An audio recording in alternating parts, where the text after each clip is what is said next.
নমস্কার সবাইকে, আমার নতুন একটা ব্লগে সবাইকে স্বাগত। আজ ২৭শে আগস্ট, গণেশ চতুর্থী, এবং সৌভাগ্যবশত আজকে আমার জন্মদিন। এবং গতকাল রাত থেকে আমি সবার অনেক অনেক ভালোবাসা শুভেচ্ছা পেয়েছি এবং আজ সারাদিনও পেয়েছি। ভীষণভাবে খুশি এবং সবাইকে অনেক অনেক ভালোবাসা জানাতে চাই। এইভাবেই শুভেচ্ছা ভালোবাসা, দেখুন, রিলেটিভস, নিজের লোকেরা, বন্ধুবান্ধব তো অবশ্যই শুভেচ্ছা জানাবে, কিন্তু অচেনা অজানা বা শুধুমাত্র সোশ্যাল মিডিয়াতে পরিচিত হওয়া সত্ত্বেও অনেকেই আমাকে শুভেচ্ছা জানিয়েছেন, তার জন্য অনেক ধন্যবাদ। এই যে এখন যে ভিডিওটি দেখতে পাচ্ছেন, সেটা আমি ছোট্ট করে আমার বাড়িতে গণেশ চতুর্থীর একটু আয়োজন করেছিলাম ঠাকুর ঘরে, তারই ছবি এখন তোমাদের দেখাচ্ছি। আর আমি বলে রাখি, আমি তো কলকাতায় থাকি, কিন্তু যেহেতু মেয়ের পরীক্ষা শেষ হয়ে গেছিলো এবং জন্মদিনও ছিল বটে, তো বাবা মার সাথে কাটাতে চেয়েছিলাম, সেই জন্য চলে এসেছিলাম খড়গপুরে আমার বাপের বাড়িতে। তো এইখানেই আমার আজকে সারাটা দিনের ব্লগ আপনাদের সবার সাথে শেয়ার করব। সারাদিনের পরে যেহেতু ওয়েদার আজকে ভীষণই ভালো, তো বিকেলবেলা আমার পুচকেকে নিয়ে বেরিয়ে পড়েছিলাম। এটা হচ্ছে গোলবাজার যাওয়ার ব্রিজ। আমাদের খড়গপুরে যারা এখানকার লোকাল তারা তো সবাই জানবেনই, এবং বাইরের লোক যারা জানেন না তাদেরকে জানানোর জন্যই এই ভিডিওটা তোলা। এবারে এখান থেকে সরাসরি রাস্তায় যাওয়ার পথে একটি ছোট্ট গণপতি বাপ্পার ভিডিও শেয়ার করছি। দেখুন কি সুন্দর অপূর্ব। গণপতি বাপ্পার প্রতি আমার আগে থেকেই প্রচুর একটা আলাদা রকম টান কাজ করতো। আমার বাড়িতে যে কত রকমের গণপতির মূর্তি রয়েছে সেটা আমি একদিন ব্লগ করে তোমাদের সবার সাথে শেয়ার করব। আচ্ছা, এবারে হয়তো এই ব্রিজটির কথা বলি। এখানকার সবাই জানেন, কিন্তু আমি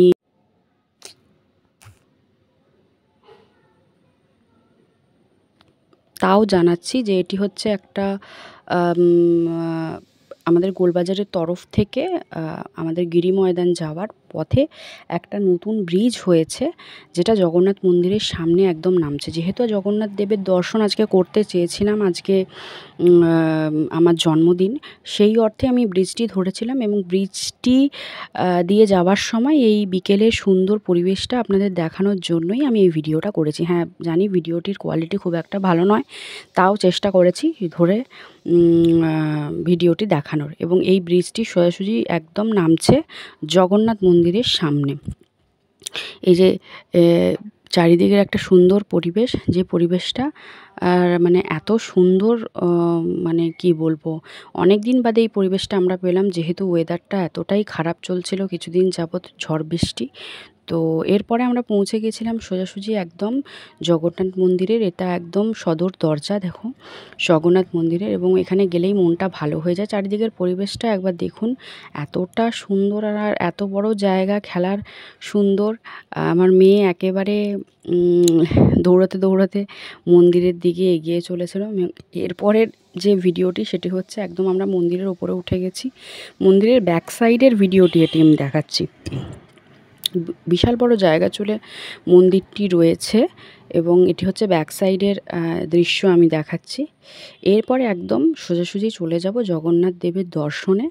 আর আজকের দিনে অন্তত গণেশ চতুর্থী, তারপরে আমার জন্মদিন, সেই কারণে জগন্নাথ দেবের এই দর্শনটি পেয়ে আমার মনটা একেবারে ভীষণভাবে খুশি হয়ে গেছিলো। সেটা আমি বলে বোঝাতে পারবো না আপনাদেরও। চলুন আমি জগন্নাথ দেবের দর্শনটা করিয়ে দিই।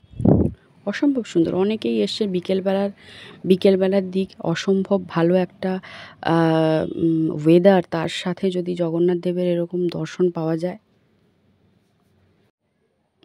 জয় জগন্নাথ বলে উঠুন। এবং তারপরে যে সিঁড়ি দিয়ে আমরা উঠেছিলাম, সেই সিঁড়িতে বসে চারিদিকের পরিবেশটা এতটাই সুন্দর, স্নিগ্ধ, যে ভিডিও করে সবার সাথে শেয়ার করতেই চেয়েছিলাম। ওই যে সদর দরজা, যেটা থেকে ভেতরে এসেছিলাম, বিশাল বড় জায়গা জুড়ে মন্দিরটি, এবং এটি সিঁড়ি যেটি একদম উপরে মন্দিরে উঠে যাচ্ছে।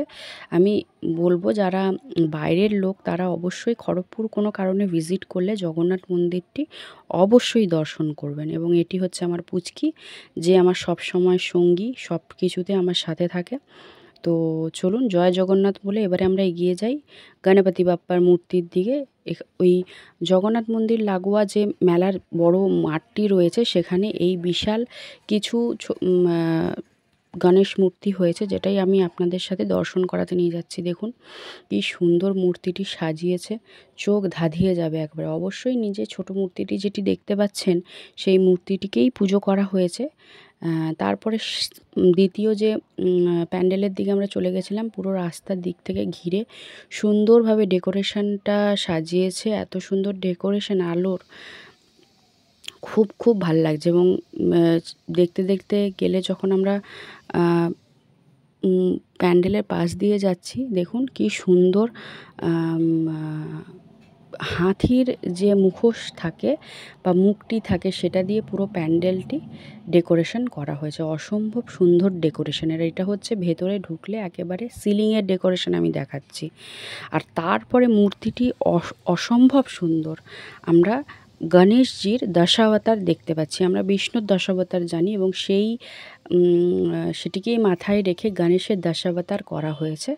আমি একটা ক্লোজ ভিউ দিয়ে দিচ্ছি, দেখতে পাচ্ছেন আপনারা কি সুন্দর সাজিয়েছে গণেশের দশাবতার। 10টা অবতারের সাথে একদম মাঝের যে মূর্তিটি প্রতীকী মূর্তি হিসেবে রাখা হয়েছে। আর এরপরে আমি দেখাবো পাশেই একটি ছোট্ট মূর্তি যেটিকে পুজো করা হয়েছে, সেটিও কুচিপুচি খুবই সুন্দর গণপতি বাপ্পা, এবং তার সাথে এই গণেশের দশাবতার। টোটাল 11টি মূর্তি রয়েছে। এরপরে তার ঠিক অপোজিটেই আরেকটি মানে প্যান্ডেলে আমরা পূজা মণ্ডপে গেছি, যেখানের আলোর ডেকোরেশনটা এইরকম ছিল কিছু। আর শোলার প্রচণ্ড কাজ ছিল। শোলার কাজে মাঝখানে একটি ফাউন্টেনের ব্যবস্থা করা হয়েছিল। দেখুন অসম্ভব, এখানেও অসম্ভব সুন্দর ডেকোরেশন। তারপরে আমরা ভেতরের দিকে ঢোকার চেষ্টা করেছিলাম। আমার মনে হয় কোনো রকম ইন্দোনেশিয়ার যে আদলে, ইন্দোনেশিয়ার মন্দিরগুলির আদলে শোলার কাজ করে এটি ডেকোরেশন। এখানেও গণপতি বাপ্পা বিরাজ করে রয়েছেন। সামনে একটি প্রতীকী ছোট্ট মূর্তি যেটাই পুজো করা হয়েছে, অসম্ভব সুন্দর। এবং উপরে রয়েছে নরসিংহজি। হ্যাঁ, এরপরে পাশেই হচ্ছে এখানকার শীতলা মন্দির, মাতা মন্দির যেটাকে বলি, এবং তার ঢোকার মুখটা ঠিক এই রকম বাঘের বলা যেতে পারে বা সিংহের মুখের ভেতর থেকে আমরা মন্দিরে প্রবেশ করছি। মনটা ভীষণ ভালো হয়ে গেল মায়ের দর্শন করে। আপনারাও দর্শন করুন। আজকের ব্লগটা আমি এইভাবে সাজিয়েছি, কেমন লাগলো জানাবেন। এবং আজকের জন্য বিদায় নিচ্ছি, আশীর্বাদ করবেন।